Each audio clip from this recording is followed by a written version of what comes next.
भुगतान सांसों का। जिस मनुष्य को जितना सांसों का भुगतान करना है वह उतना ही करके जहां से रवानगी लेगा। यह सत्य है, हम कितना ही चाहे परंतु हम एक सांस भी नहीं ले सकते उस मालिक के इशारे के बिना। हमारे पुण्यों की जितनी भारी गठरी है वह हमें यहीं पर खाली करके जानी पड़ेगी। घड़ा पापों का भारी, उसे कैसे ढोएंगे। विधाता जो भी चाहेगा वही तो होगा। इसके मेरे पास कई ज्वलंत उदाहरण हैं।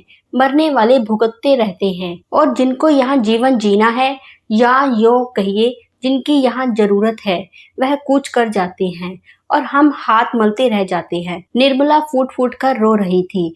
वह अपनी बड़ी बेटी रजनी की अर्थी के पास बैठी बार बार यही दोहरा रही थी, मेरी बारी थी, तू कैसे चली गई। कभी अपनी छाती को कूट रही थी तो कभी रजनी पर निढाल होकर गिर रही थी। सब उसे सांत्वना देने में लगे थे परंतु उसका रो रो कर बुरा हाल था। रजनी को स्वाइन फ्लू हो गया था और 10-15 दिन की जिंदगी और मौत की जंग में मौत ने बाजी मार ली। उन्होंने रजनी को बचाने के लिए क्या कुछ नहीं करवाया। डॉक्टरों के परामर्श और इलाज के साथ साथ धार्मिक अनुष्ठानों का भी सहारा लिया परंतु कुछ हासिल नहीं हुआ। निर्मला रजनी को छोड़ने के लिए तैयार ही नहीं थी।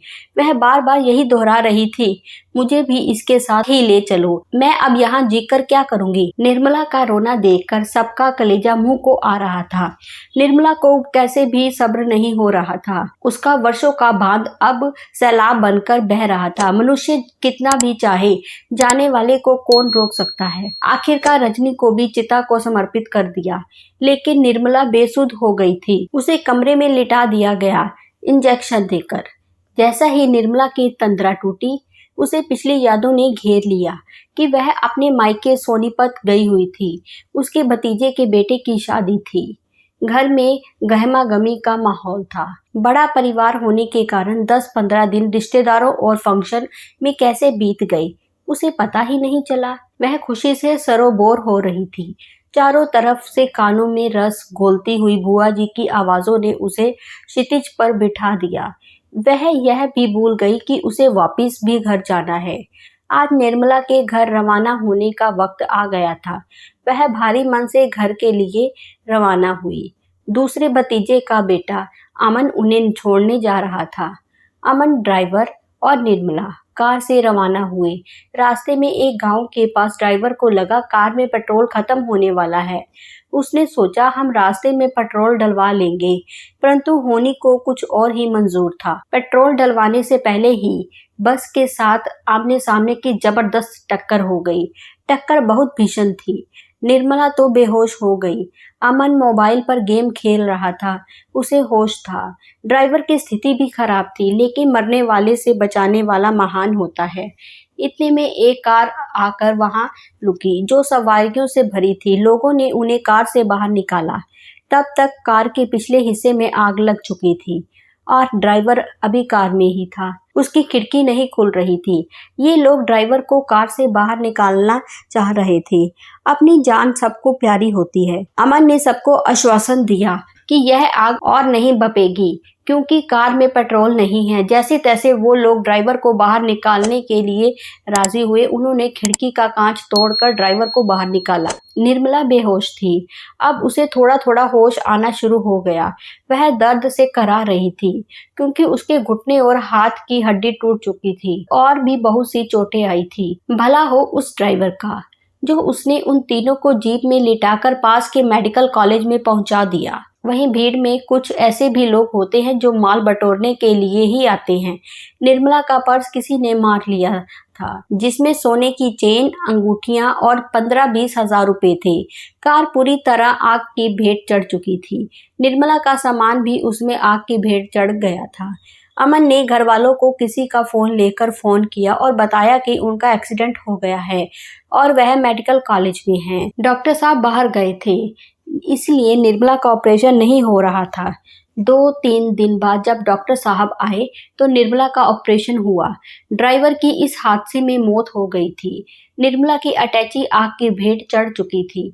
सबको लग रहा था पैसा तो हाथ का मैल है, शुक्र है जान तो बची, साहस है तो पैसा तो और कमा लेंगे। वह चल फिर नहीं सकती थी, सो वह सोनीपत ही रही। निर्मला के भाई भतीजों और भाभीियों ने मन से सेवा की। निर्मला 2-3 महीने बाद चलने फिरने की हालत में आ गई। उसे संजय की भी फिक्र थी, क्योंकि संजय घर में अकेला था और उसे अस्थमा के साथ बहुत सी और बीमारियां भी थी। सो वह जैसे ही जाने लायक हुई, वह घर के लिए रवाना हो गई। वहां पर संजय का खुद का ऑफिस था। वहां 7-8 लड़के काम करते थे। संजय निर्मला का बहुत ख्याल रखता था। उससे जितना बन पड़ता वह निर्मला की सेवा करता और निर्मला की जरूरतों का ख्याल रखता। जिंदगी दौड़ नहीं रही थी, हाँ खिसक जरूर रही थी। संजय ने निर्मला के सिरहाने स्टूल पर पानी का लोटा रखा, उसका बिस्तर सही किया, निर्मला को दवाई दी। और कुछ चाहिए तुम्हें? नहीं बस, मुझे और कुछ नहीं चाहिए, बस आप अब लेट जाओ, आप भी थक गए होंगे, निर्मला ने कहा। मुझे इतनी बुरी आदतों की आदत मत डालो, संजय मुस्कुरा दिया। संजय अपने बिस्तर पर लेट गया और जैसे ही ऑक्सीजन मास्क लगाया तो वह लंबी लंबी सांसें लेने लगा, जैसे उसे सांस नहीं आ रही हो। वह बुरी तरह हाफ रहा था, उसकी सांस उखड़ती जा रही थी।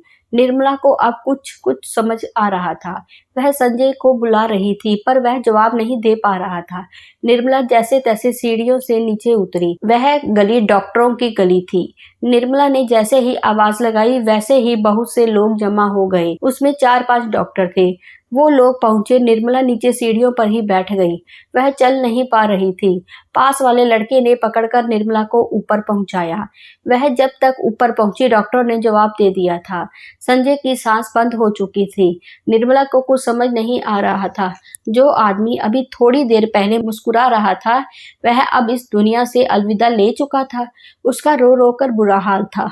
वह बार बार यही दोहरा रही थी, मैं एक्सीडेंट में मर क्यों नहीं गई? क्या भगवान ने मुझे ये दिन दिखाने के लिए, यूं भुगतने के लिए बचाया? काश मैं तब मर जाती तो मुझे ये मनहूस दिन नहीं देखना पड़ता। उसने जैसे तैसे अपने आप को संभाला और अपने रिश्तेदारों को सूचना दी, क्योंकि ये सब काम वही कर सकती थी, क्योंकि वहां वो दोनों अकेले थे। निर्मला का रो रो कर बुरा हाल था। एक तो हाथ पैरों से लाचार और ऊपर से ये दुखों का पहाड़। यह आधुनिक युग की विडंबना ही है कि हर घर में 2 ही नजर आते हैं, एक चला जाता है तो दूसरा अधूरा। हम भौतिकता की दौड़ में इतना दौड़ रहे हैं, जाने कहाँ जाकर रुकेंगे पता नहीं। निर्मला इतनी परिपक्व थी, उसने अपने आप को संभाल लिया। वह यह समझ रही थी कि हम रंगमंच की कठपुतलियां हैं और हमारी डोर किसी और के हाथ में है।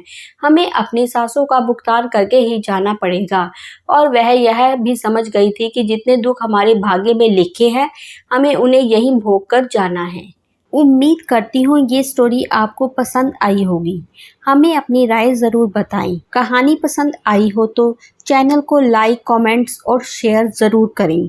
चैनल पर आप नए हैं तो चैनल को सब्सक्राइब ज़रूर करें। धन्यवाद।